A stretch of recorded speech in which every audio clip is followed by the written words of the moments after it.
Kingdom Hearts 3 is finally right around the corner. You've probably been waiting what feels like a million years for this game, but if you haven't been paying attention, we got 10 things you need to know about the upcoming game. So let's just get right into it with number 10 and talk about Kingdom Hearts 3's progression. Being an action RPG, there is the type of progression and experience leveling system you would probably expect. As far as that goes, all signs point to the progression system being very similar to that of Kingdom Hearts 2. Now, the interesting change as far as leveling and progression goes, however, is that now Keyblades level up individually and become stronger through use, which now offers incentives to use Keyblades obtained earlier as opposed to just constantly moving on to that hot new next thing. So if you have a favorite, you don't have to immediately stow it away because you find a new better one. You can actually work it in, level it up, and have it viable throughout the game. A good RPG, a good character-based RPG, always has something good to work towards, and it's nice that Kingdom Hearts 3 is keeping that up. Next up at number 9, let's talk about the Gummi Ship. Love it or hate it, the series' long-time method for traveling between worlds, the Gummi Ship is back, baby. Confirmed by Nomura at D23 Japan, the Gummi Ship can traverse a fully 3D environment,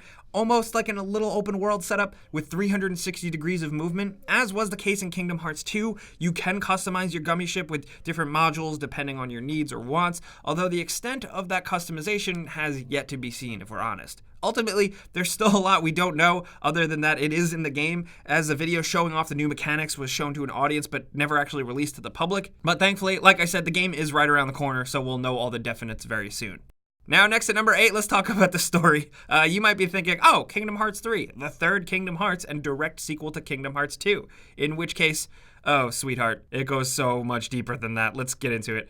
Kingdom Hearts 3 is actually the 13th Kingdom Hearts game and a sequel directly to 2012's 3DS release Kingdom Hearts 3D Dream Drop Distance, which itself re-released as Kingdom Hearts Dream Drop Distance HD in 2017 as part of Kingdom Hearts 2.8 Final Chapter Prologue. Yes, that is a lot to unpack. A long story short, picking up where Dream Drop Distance is, Sora, Donald, and Goofy are out there trying to find 7 Guardians of Light and the key to return hearts, while at the same time Riku and Mickey are out there on their own separate missions to search for other previous Keyblade users, all in an attempt to stop Master Xehanort's plans to balance the light and darkness, which will ultimately result in a big final showdown between Xehanort and Sora. Creator Nomura has said that Kingdom Hearts 3 will be the final chapter of the story thus far, referred to as the Dark Seeker Saga. I know it's dense as hell and there's so much going on as far as lore and the like, but that being said, the director Tetsuya Nomura has gone on record saying that he had been thinking very precisely about how to make sure both those who have been with the series for a long time and those for whom this will be the first Kingdom Hearts title will be able to follow along, which I like, I appreciate. I don't know how you do that, but rock on, dude, good luck. Next at number 7, Kingdom Hearts 3 introduces a new mechanic called Attraction Flow, which is a new form of super attack not completely dissimilar from traditional summons in Final Fantasy games,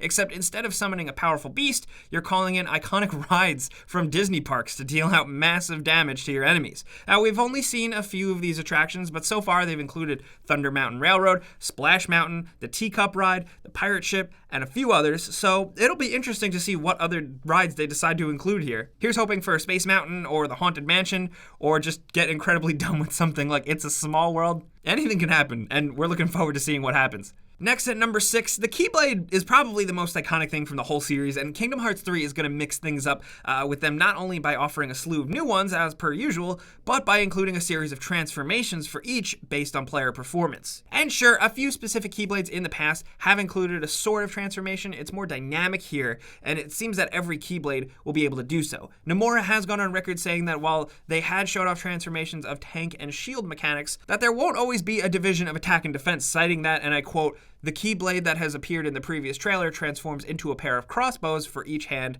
and a bazooka. How a Keyblade transforms depends on the Keyblade." Now, it's also worth noting, according to a panel at Tokyo Game Show, you'll be able to equip and switch between 3 Keyblades at once, having the powers of all 3 available, which is pretty convenient, and we're hoping that that flows pretty well in combat. Next at number 5, speaking of combat, flow motion, a mechanic seen first in Kingdom Hearts 3D Dream Drop Distance and Kingdom Hearts 0.2 Birth by Sleep, a fragmentary passage, will be making a return in Kingdom Hearts 3. For those unfamiliar, flow motion allows you to kind of bounce around and parkour off the environment while interacting with certain elements, so like you can jump off walls, grind rails, and even use the increased mobility to dynamically attack enemies in different ways. It's a cool addition to add some flow to the character movement in a series which has at times felt a little clunky and mechanical. So we're feeling it in theory, but we definitely need to see how it works out in the new environments of KH3. Now, number 4, briefly, previous games in the series locked your party size down at 4 members, meaning you could generally pal around with Goofy, Donald, and one world-specific character.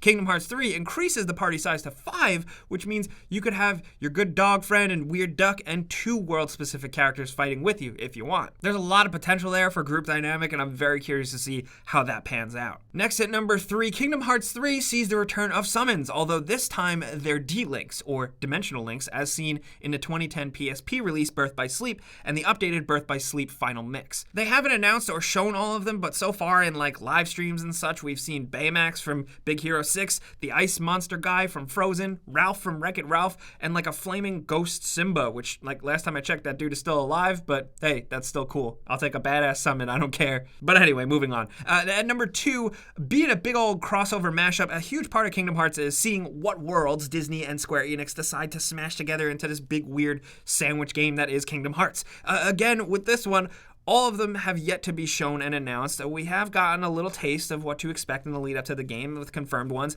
We've seen some returning worlds like Kingdom Hearts' original Destiny Isles and Twilight Town, as well as more ventures into worlds of Hercules and Pirates of the Caribbean. But it's not all old stuff, as we got a good look at some new additions from Pixar and more modern animated Disney films such as Monstropolis from Monsters, Inc., Big Hero 6's San Francisco, The Kingdom of Corona from Tangled, a Toy Story world that looks amazing, Frozen's Arendelle. It's also got a weird minigame-based side thing where the characters are morphed into an old-school Game & Watch type world called Classic Kingdom, which is one of the more interesting choices we've seen. Honestly, it takes a page from Smash Ultimate and being an homage to video games, which is really cool.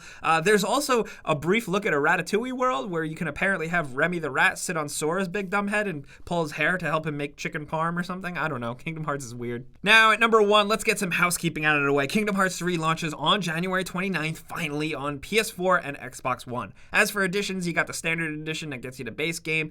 Next up is the $80 deluxe edition, which gets you a steelbook, an art book, and a collectible pin of Sora and the Kingdom Hearts logo. And it's worth noting that that's all you get with the deluxe edition. No digital content there. Then you've got the $230 Square Enix exclusive deluxe edition plus figures edition, which comes with the deluxe edition of the game and 3 exclusive awesome figures of Sora, Goofy, and Donald in their Toy Story world looks. And then if you want to get really wild, there's a Kingdom Hearts 3 limited edition PS4 Pro console that reportedly comes in 2 bundles, one with Kingdom Hearts 1.5 HD Remix, 2.5 HD Remix, and 2.8 HD Final Chapter Prologue, and one that comes with just the console and deluxe edition of Kingdom Hearts 3. And lastly, while we couldn't find any official word on PS4 Pro performance or enhancements, reports from Digital Foundry indicate that the game will run at native 4K and is targeting 60 FPS. A target they said they don't expect the PS4 Pro to match, but performance-wise, it's still all up in the air. We're gonna have to wait and see when the game finally drops very soon.